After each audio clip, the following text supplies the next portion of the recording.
Na semana passada, a TV Universitária estreou o quadro Saber Ciência e eu fui conversar com pesquisadores aqui da universidade sobre a privacidade nos aplicativos dos nossos celulares. Confira!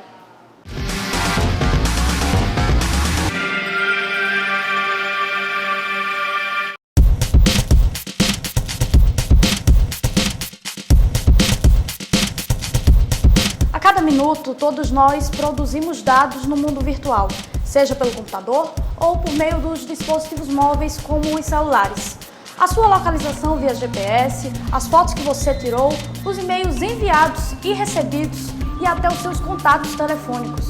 Todas essas informações nas mãos erradas podem comprometer a sua privacidade. E você sabia que os aplicativos que você usa no celular podem estar coletando todos esses dados? É hora de descobrir, é hora de saber ciência.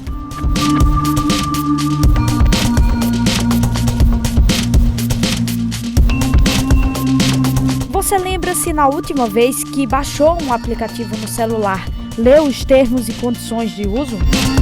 Sinceramente, eu baixo sem ler. Eu só aperto instalar e instalo o aplicativo. Nem ler, só baixo, instalo e uso. Quase 97% dos aplicativos móveis coletam algum tipo de dado privado e mais da metade dos apps acessam dados referentes à geolocalização. A finalidade do acesso a essas informações depende de cada aplicativo e o que os desenvolvedores fazem com esses dados, nós, usuários, não temos certeza. Se a gente considerar um aplicativo de mapa, ele vai armazenar com certeza a sua posição ao longo do tempo, né, o caminho que você percorreu. Se você considerar um aplicativo de comunicação instantânea, ele vai armazenar, por exemplo, a sua lista de contatos, as mensagens que você trocou. Todo aplicativo de mobile, de celular, smartphone, ele precisa armazenar dados porque isso faz parte do funcionamento dele. Ele precisa dos dados para funcionar.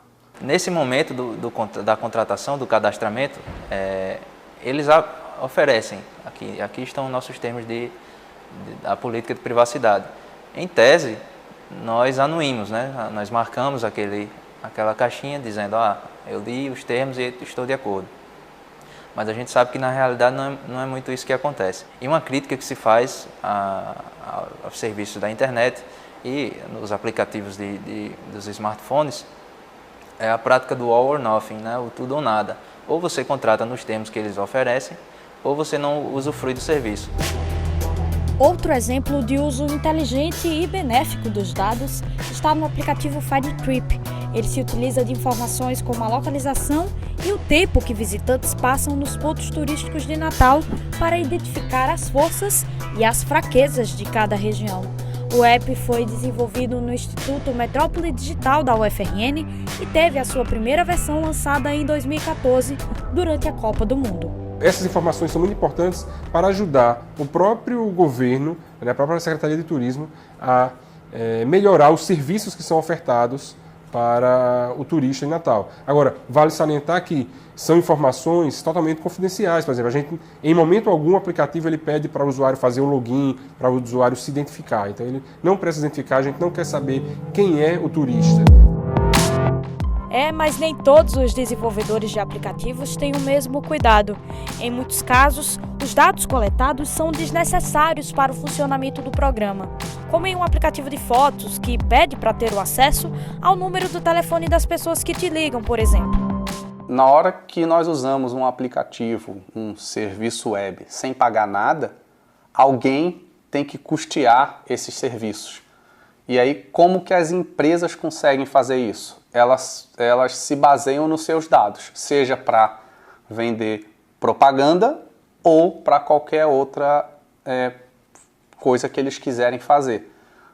E esse caso a gente não precisa ir para a internet. Então, nós conhecemos casos reais onde a pessoa comprou um apartamento numa imobiliária em Natal, na planta, e alguns meses depois recebeu uma ligação de um vendedor de cozinha projetada que tinha um projeto de cozinha que se encaixava perfeitamente no apartamento do cidadão e o vendedor tinha todos os dados do cidadão.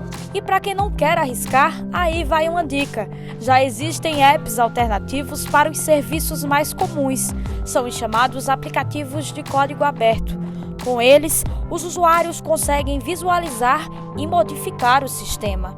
É que geralmente esses aplicativos não possuem interesses econômicos e garantem a proteção da privacidade dos usuários, já que as informações trafegam de modo que os desenvolvedores não têm acesso. O aplicativo mais utilizado hoje em dia nesse sentido de comunicação é o Signal, que é uma alternativa para comunicação instantânea que tem preocupações de segurança mais aprofundadas. Existe também um aplicativo que te permite você fazer download, você baixar um mapa de uma determinada área e a partir daí você usa o seu aplicativo de mapa de forma offline. Apesar do conceito jurídico de privacidade não existir de forma definitiva e dar brecha para diferentes interpretações, em um ponto, especialistas de tecnologia e do direito concordam. Todo cuidado com os dados pessoais é pouco e merece, no mínimo, a sua atenção na hora de aceitar algum contrato. Toda vez que um dado seu é utilizado de uma forma pela qual você não autorizou, há uma quebra da sua privacidade. Existe um projeto de lei, que é o projeto 5276 de 2016, que é um conglomerado de vários outros projetos de lei, tratando dos dados pessoais, especificamente da proteção dos dados pessoais. Enquanto essa lei não sai, a orientação que se dá é: leia os termos, as políticas de privacidade, os contratos que vocês estão anuindo e, caso você se sinta prejudicado, faça uma denúncia.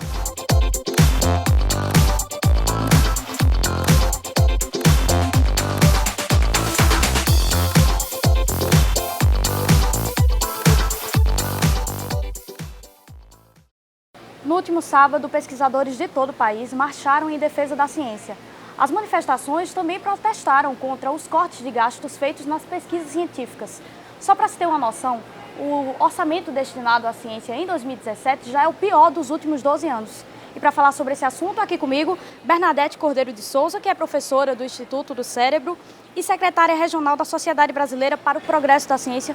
Muito obrigada, professora, por ter vindo. Qual o cenário da pesquisa científica atual no nosso país? Olha, nós estamos num cenário realmente de penúria, descontinuação de programas, o próprio financiamento da pós-graduação, dos projetos científicos, os editais que nós tínhamos de maneira regular, todos eles ou em atraso, ou que não vão sair novas edições. Então o quadro realmente é de muita preocupação, uma vez que esse ano o orçamento alcançou um corte, já foi menor, como você comentou há pouco, e foi contingenciado em 44%. Então o orçamento de 5 bilhões passou para 2 bilhões, 2,8 bilhões. Então é uma situação bastante crítica a nossa na ciência e tecnologia no Brasil hoje. A marcha do último final de semana ela aconteceu em todo o país e até fora do país também.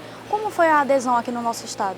Olha, a nossa adesão ela foi relativamente pequena, até porque a gente teve pouco tempo para divulgação, Mas ela ocorreu em 60 cidades aqui do Brasil. Localmente nós tivemos a liderança da FAPERN, depois o Fórum dos Reitores das Instituições Públicas se associou a esse movimento, nós também. E tivemos um público qualificado, assim, pesquisadores que nos alcançaram lá. Houve uma programação aqui na UFRN de manhã e à tarde nós nos encontramos e fizemos alguns comentários para os presentes, as diferentes instituições, mostrando realmente que a situação não pode continuar dessa forma. E depois houve a marcha no próprio ambiente lá do Parque da Cidade do Natal. Na sua análise, professora, você acredita que o objetivo da marcha, que era justamente despertar essa consciência, levar isso para a sociedade também, foi alcançado? Foi alcançado em termos, Acho que reforçou um vínculo que a gente tem entre as instituições. Nós levantamos também a questão local, que é importante nós nos organizarmos aqui no Estado enquanto um sistema de ciência e tecnologia. A gente tem algumas deficiências localmente falando em relação à Fundação de Apoio à Pesquisa, há um pouco também de um trabalho coordenado entre os pesquisadores. Então, acho que foi uma boa oportunidade que os reitores se colocaram, os seus representantes, e a gente renovou o nosso compromisso localmente com a ciência e tecnologia do Brasil. Eu queria fazer uma pergunta, porque assim, a gente sempre fala em corte de gastos, em números, em milhões de reais, mas para o público, para entender qual é o impacto desses cortes nas pesquisas na sociedade?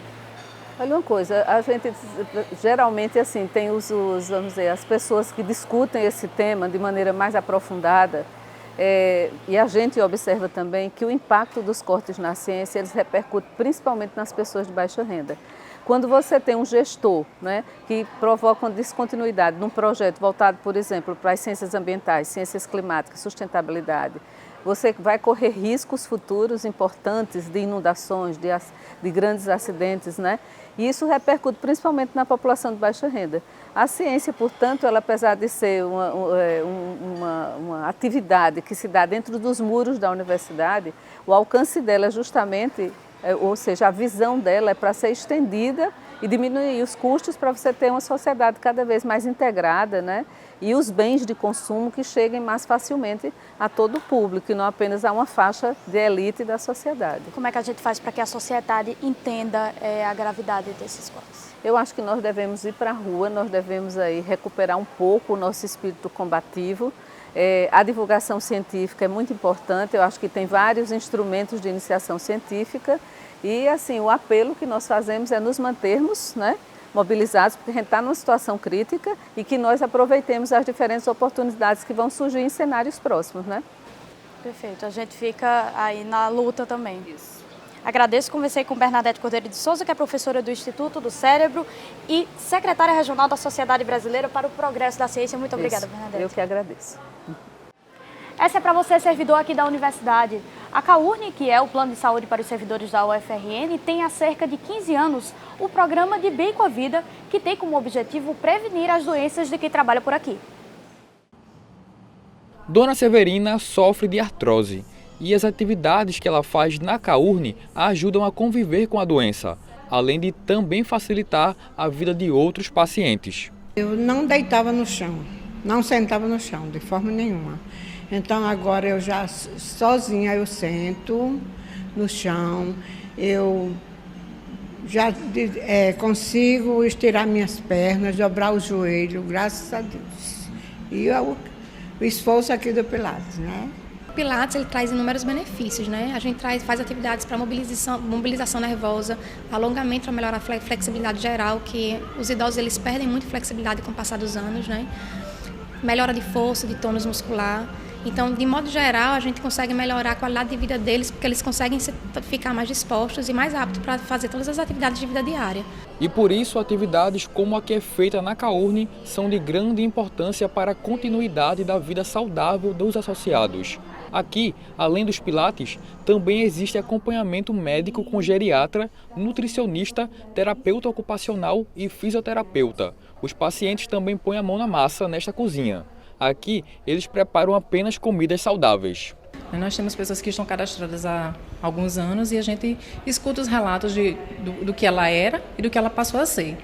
Inclusive, temos alguns depoimentos de pessoas que disseram que hoje vivem muito melhor do que na própria juventude. Porque hoje elas entendem, se conscientizaram e modificaram seus hábitos alimentares, sua rotina de vida e aí conseguiram realmente alcançar esse objetivo. Uma pesquisa do Ministério da Saúde confirmou que o Rio Grande do Norte é o segundo estado com o maior número de diabéticos em todo o país. Isso está em decorrência ao aumento de número de obesos aqui no estado. Um dos associados que obteve significante melhora na saúde foi o seu Chiquinho, que tem diabetes, e com as atividades realizadas na CAURNE conseguiu controlar a doença. A gente naturalmente tem preguiça de caminhar, tem preguiça. Eu tentei fazer esteira, essas coisas, mas eu caí na esteira e fiquei com medo. Aí apareceu essas atividades aqui e isso, além de estimulante, deixa a gente mais ativo, né? mais disposto a participar das atividades. O programa de hoje fica por aqui. Se você quiser continuar por dentro do campus, acesse a página da UFRN na internet. Você já sabe que pode rever todas as nossas matérias em nosso canal do YouTube. Curta, compartilhe. Se quiser entrar em contato com a gente, você tem 3 canais. Pode deixar uma mensagem pelo Facebook ou pelo WhatsApp e até enviar um e-mail. Na próxima semana, nós temos um encontro marcado na quinta-feira, às 8h30 da noite, com reprise na sexta, às 11 da manhã. Até lá!